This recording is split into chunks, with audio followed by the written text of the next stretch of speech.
আসসালামু আলাইকুম। এই মুহূর্তে আমার সামনে যে ফোনটি দেখতে পাচ্ছেন, এই ফোনটির মডেল আইফোন XR। তো এটা মূলত কাস্টমার নিয়ে আসছে। তো কাস্টমারের কথা অনুযায়ী ফোনটা চালাইতে হঠাৎ বন্ধ হয়ে গেছে। তো এটা আমি এমপিআর চেক করার পরে দেখলাম যে 0.6।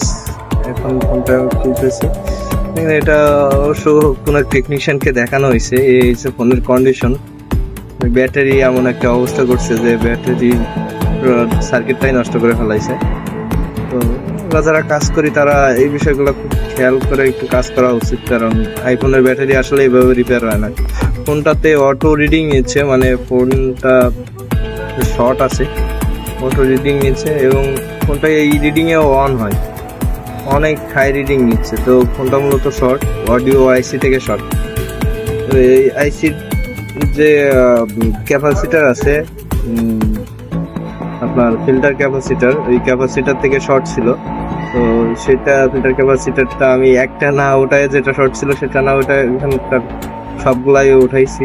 কারণ হচ্ছে আপনার শর্ট দেখায় একটা আর হয় আর একটা। মূলত এই ঝামেলার কারণেই বোর্ডগুলো বেশিরভাগ আমরা ড্যামেজ করে ফেলাই, যে একটা একটা করে উঠাইতে প্রিন্টই নষ্ট করে ফেলাই, যার কারণে কাজ সুন্দর মতো করা উচিত।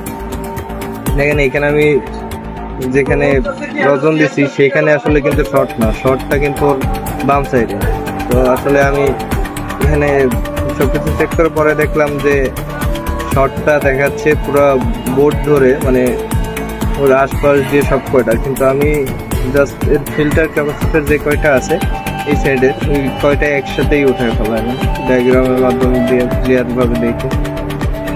তারপরে যখন আমি একটা করে চেক করছি, তো ওইখান থেকে একটা ক্যাপাসিটার শর্ট ছিল, সেটা ফালানোর পরে এখানে আমি আবার নতুন করে সবগুলো ক্যাপাসিটার লাগায় বোর্ডটা অন করার চেষ্টা করব। এটা আলহামদুলিল্লাহ আমাদের কাজটা হয়ে গেছে। তো দেখতে থাকেন। আসসালামু আলাইকুম।